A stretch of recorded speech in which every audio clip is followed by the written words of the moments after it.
Okay, good evening, friends. Shalom Aleichem, Baruch Habayim. Welcome, everyone. We continue in Daf Hashavua, Daf Ayin Daled. Why Daf Ayin Daled? First of all, for Parshas Mishpatim. Parshas Mishpatim begins Ve'ela HaMishpatim Asher Tasim Lefneihem, and the Sifrei Kabbalah tell us. You ready for this? How are you mamtik the din? How are you mamtik the Mishpatim? You take Elohim. You take the letters before Elohim, before Aleph, Aleph. You can't get before Aleph. Before Lamed, Chaf. Before Hey, Daled. Before Yud, Tes. Before Mem, before the final Mem, or regular Mem. Aleph, Chaf, Daled. Aleph, Chaf, Daled, Tes, Mem. 74. 74 is the midah of Bitachain. Bitchu b'Hashem adei ad. So Mishpatim, you have to learn Daf Ayin Daled. Also at the end of the parsha, what happened? The Shivim Zakenim, Moshe, Aaron, Nadav, and Avihu, 74. So 74 is the official number of Parshas Mishpatim. So therefore we need to begin Daf Ayin Daled. Okay, I thought I might share that with you. Fine. Basically, the Gemara on Ayin Gimel Amud Beis began that with the Brisa. That the Chachamim are moida to Rabbi Elazar, that a Ketana, that her father married her off, and then she was divorced. So once the father marries her off and she's divorced, she's considered a Yesoima B'chaye Ha'av. If he takes her back, if the man marries her again, she's Chayletzes V'loy Misyabemes. In other words, like this. Typically, if somebody marries a woman, and then divorces her and takes her back, and then he dies, she'll fall to Yibam, even though in a way she has the zika of two husbands on her, because this is the second time he's marrying her. Nevertheless, the halacha is the Yibam matters the Eishasach, because we only have to deal with the last Eishasach. But nevertheless, the opinion of Rabbi Eliezer is that any time a man takes back a woman, the halacha is you do not do yibam to that woman.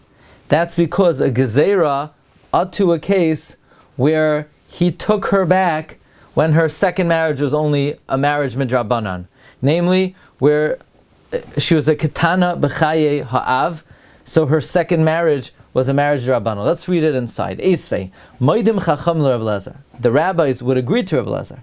See, Rabbi Elazar holds any time you take back a woman and then the husband dies and she falls to Yibam, Chayletzes V'loy Misyabemes.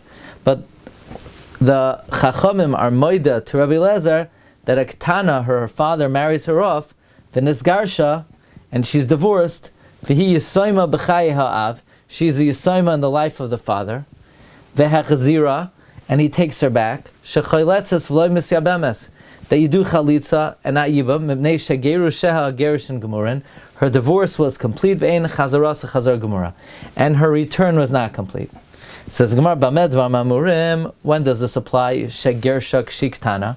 You divorced her when she's a ketana, ve'chzira kshiktana, and you took her back when she was a ketana. However, avol gersha kshiktana.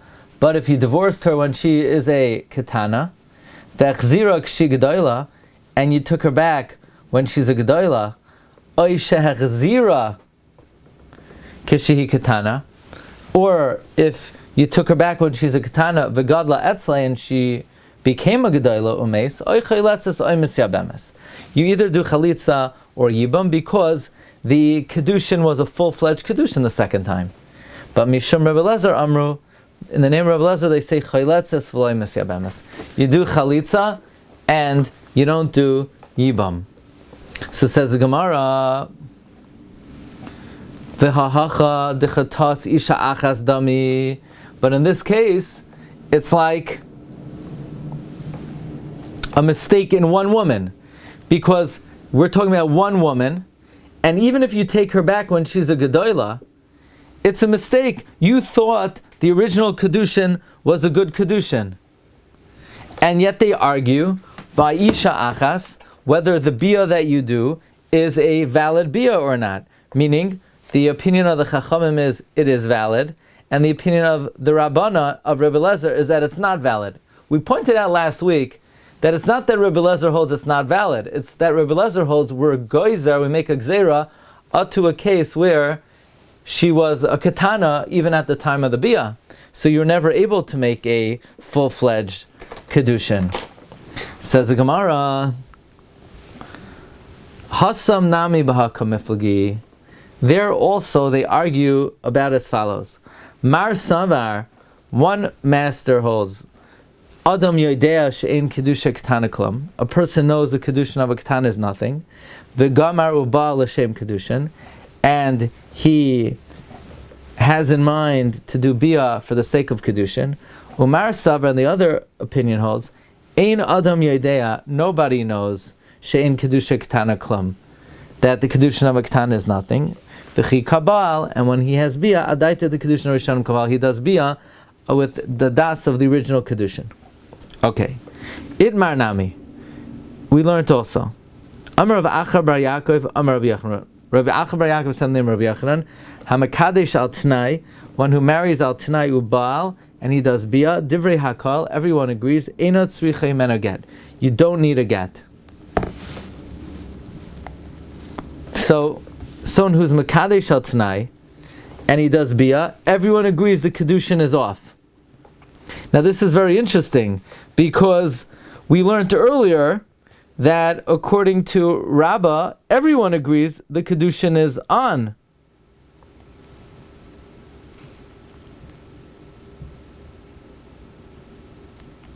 Right? Didn't we learn earlier that...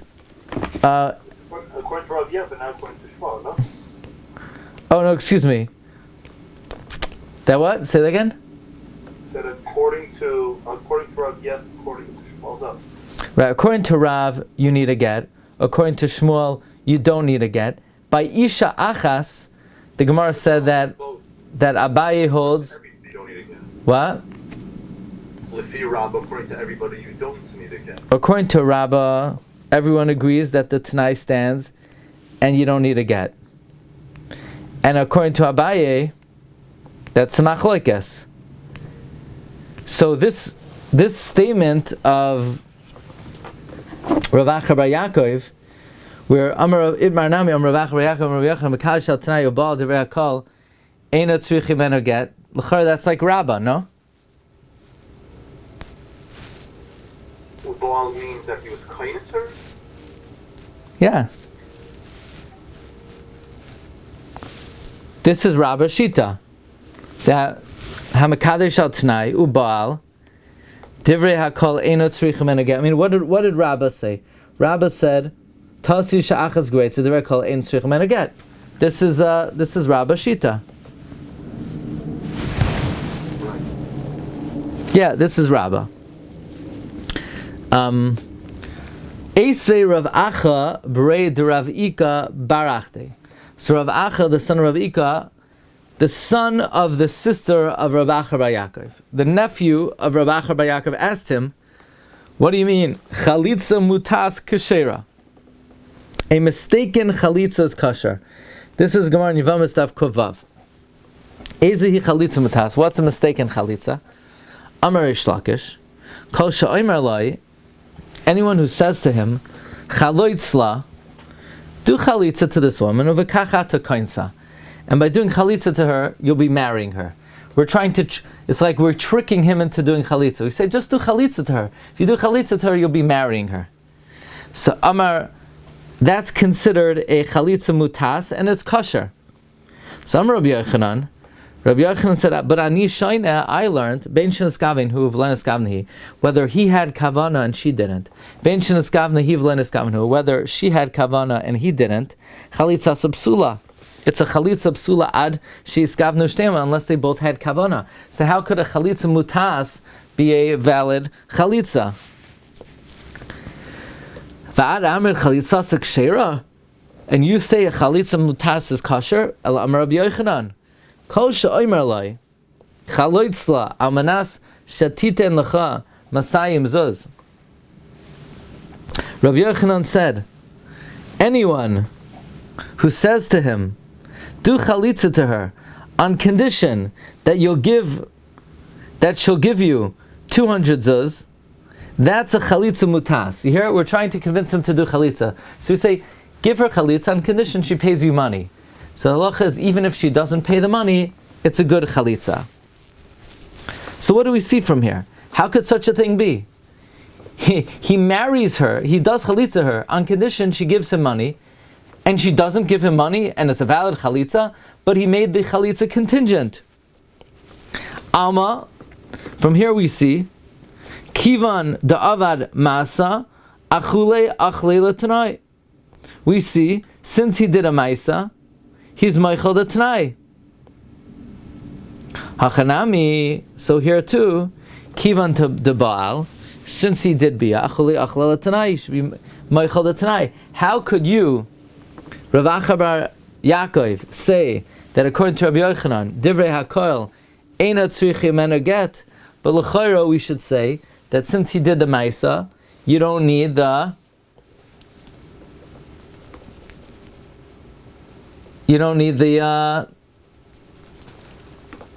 stipulation. Since he did a Maisa, the stipulation is nullified. So says the Gemara, Amar le bar beirav. Rav Acha bar Yaakov said, Torah student, Shaper Ka'amrit, are you saying good? Are you asking good? Is this a good question? Is it a good analogy? That just like a T'nai by Chalitza is not a good T'nai when you do the Maisa, so to a T'nai by Bia should not be a good T'nai. Is that a good analogy? Michti, let's see. Kol T'nai mehecha gamrinan. Every T'nai, where do we learn out T'naim from? Mit'nai b'nei Gad b'nei Ruvain. We learn out T'naim from the T'nai b'nei Gad b'nei Ruvain. But, right, we know that the Bnei Gad and Bnei Ruvain didn't want to go into Israel proper. They wanted to share in the Ever Yarden, in the Transjordan. So Moshe Rabbeinu said, listen, I'll let you have a share in the Transjordan, but you're going to be scaring off your brethren. So what you need to do is you need to fight and conquer Eretz Yisrael proper. And if you fight ahead of your brethren, then you will inherit Me'ever Yarden. And if you don't fight for your brethren, you will not inherit Ever Yarden. But that deal that Moshe Rabbeinu made with Bnei Gad and Bnei Ruvain, the act of the deal was not something Moshe Rabbeinu did himself. He did it through Yehoshua ben Nun. He told Yehoshua, you bring Bnei Gad and Bnei Ruvain into the promised land, and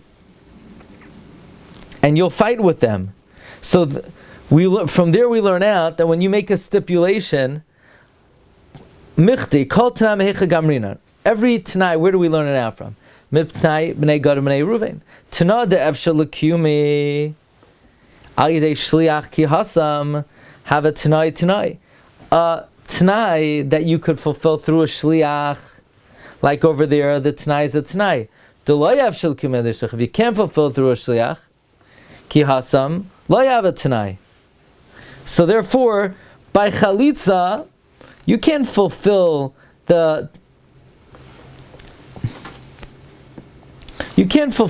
chalitza through a shliach, because the woman has to do it to the guy himself. You can't tell a shliach, if you get 200 zuz, then give chalitza for me. Because you have to, you can't tell the guy can't tell the shliach, you take the 200 zuz and do chalitza for me, because chalitza has to be done on his shoe.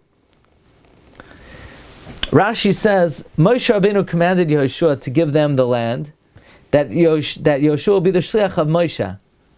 But chalitza you cannot do through a shliach. He can't tell a shliach, if Ploinus gives you the money, give her chalitza.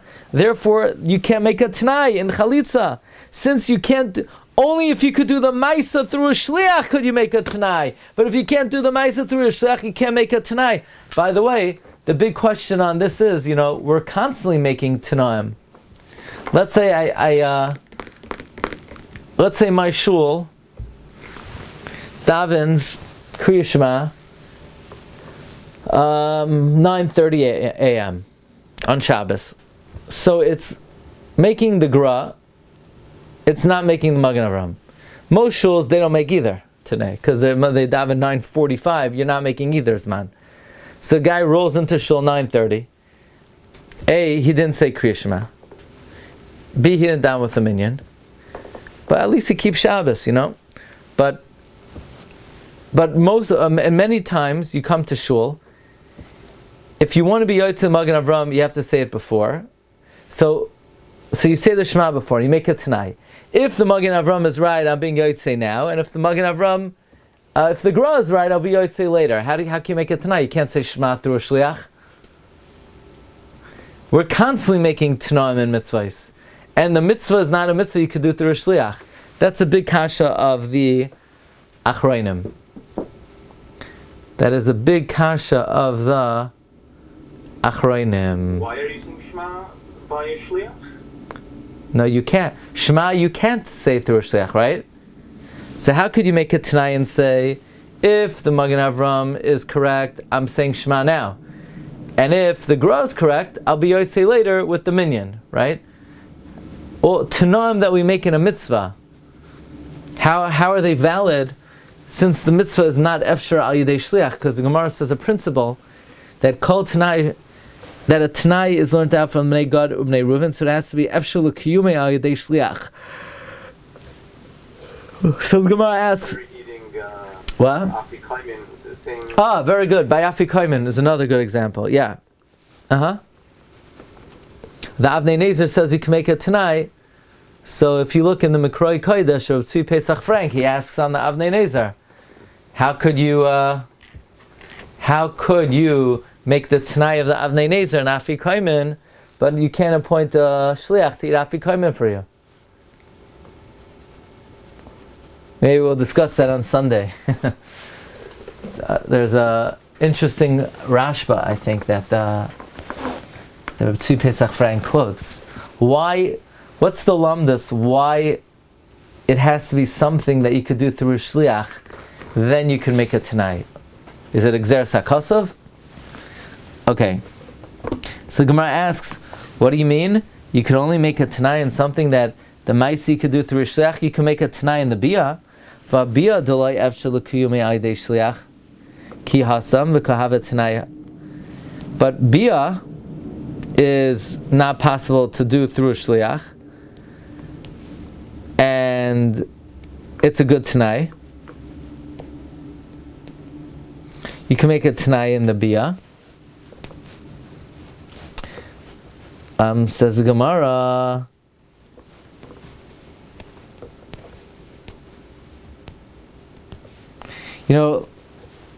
where could you make a Tanai in the Bia? We said earlier, Rashi says, Hareini bayalech al menashe erza abba. So it means you could make a Tanai on the Bia. Says the Gemara, no, Bia is different. Because since we're makish all the various forms of Kedushin to each other, so since you can make a Tanai through Kesef and through Shtar, which you could do through a Shliach, we allow you to make a Tanai in the Bia as well through the Hekesh. There it's because the various modes of Kedushin are compared to each other. Amar of Ula, Bar Abba, Amar Ula, Amar of Elazar. Hamakadesh b'milva. Let's say someone who marries a woman with a loan. We know the Gemara in Kedushin says you can't marry a woman with a loan, because when you lent her the money, you gave it to her to spend. So it already was hers then. Now, you're being moichel, there's no tangible benefit that you're giving her now. You can't marry a woman with a loan. Ubal, and then you had relations with her. Or al tanai, you married a woman al tanai ubal, and then you had relations with her. B'pachzum shabpruta, you married a woman with less than shabpruta ubal. Divrei hakol tzricha men a get. Everyone agrees you have to give her, you need a get. Amrav Yosef bar Abba, Amrav Menachem, Amrav Ami. So everyone agrees you need a get. So this is Isha Achas, and we're saying everyone agrees you do need a get. That's a whopper, right? Because until now, maybe everyone agreed you didn't need a get. Now we're saying everyone agrees you do need a get. That means even Rav and Shmuel are moideh that you need a get. Now this is not like Abaye and this is not like Rabbah. Abaye says they argue by Isha Achas. Rabbah says everybody agrees that you don't need a get. And this is bringing an opinion that everyone agrees you do need a get. Amar Rav Yosef bar Abba, Amar Rav Menachem, Amar Rav Ami, Hamakadesh b'pachas mishava pruta ubal tzrich meno get. If you marry with less than a shar pruta and you do bia, you need a get. Only in that case, baha hu dolaitai. That's a case where a person would not make a mistake.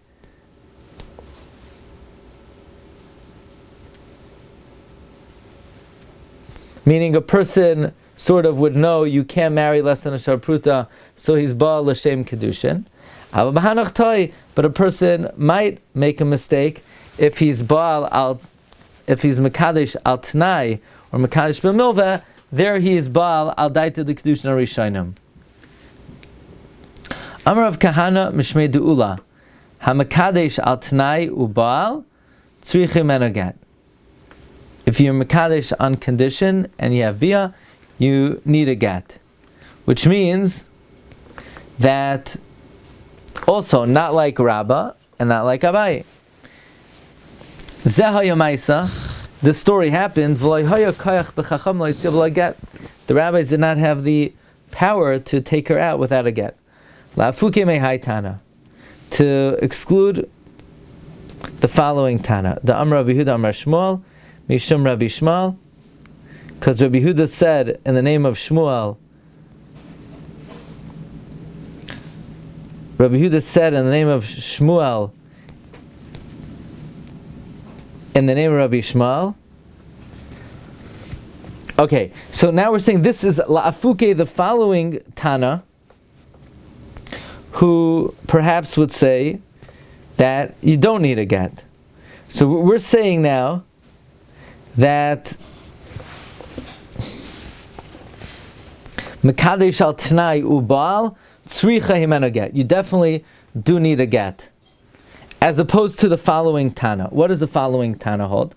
Lafuki mehai Tana. To exclude the following Tana. The Amar of Yehuda Amar Shmuel, Mishum Rabbi Shmuel. It says Vihilai Nispasa. The woman was not forced. That's why she's usher to her husband. If she had relations with a man and she wasn't forced, she's usher to her husband. But ha nispasa. But if she's forced, mutares, she is mutter. V'yesh l'cha acheres, there's another woman, she'afa pi shalai nispasa, even though she's not forced, mutares, she's mutter to the original guy. How could that be? How could a woman live with someone beratzain and be mutter to the original husband? How's that possible? A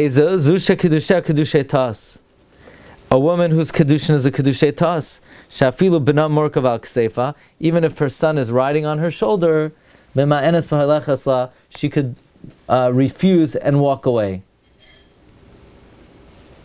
So what does that mean? That means basically a woman whose kedushin was kedushin tas would not need a get.